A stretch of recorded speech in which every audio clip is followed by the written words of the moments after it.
They pour a bag of sugar into boiling water. In prison, that's one of the nastiest weapons you can imagine. This is what we do to a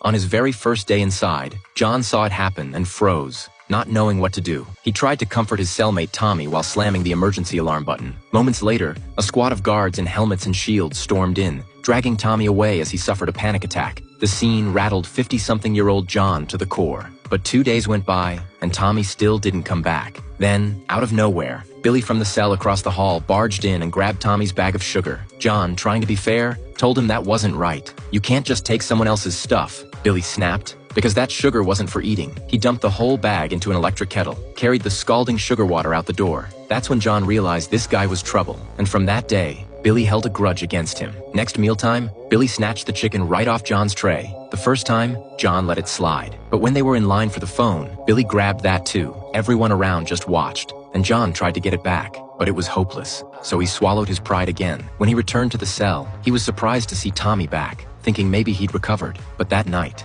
Tommy did something shocking again. John saw him start to seize and quickly hit the call button for help. The guard showed up at the door but didn't open it. By the time backup arrived and started CPR, it was already too late. Tommy died right in front of John. The next day, when John called his son, Billy snatched the phone again. This time, John lost it, yelling in Billy's ear, but Billy didn't care. He swung at him. Blood poured from John's nose instantly. All of this was noticed by Vic, the prison's top shot caller. He wondered why John never fought back. John said he was a teacher, so he should set a civilized example. But that only made Billy think he was weak, so he kept pushing him around. Billy even spat in his food and called him a coward. Then one day, things started to change. A tall inmate named Frank came to John after hearing he used to be a teacher, asking for help writing a love letter to his wife. John gladly agreed and even taught him how to write so he could send letters on his own. That's how John made his first real friend in prison. That night, Billy came looking for trouble again, this time pouring pine oil on John's feet, ready to set it on fire. Thankfully, his new cellmate showed up just in time, threatening to call the guards and scaring Billy off. Otherwise, John would have been in serious pain. John realized he couldn't go on like this and went to Vic for help. Vic told him getting rid of Billy would be easy. But what about the next guy? That's when John understood Vic was willing to help, but he'd have to fight his own battles. Vic showed him a few boxing moves. Now, John felt ready. At the next meal, Billy spat in his tray again. This time, John didn't back down. He calmly set his tray aside and walked straight toward Billy.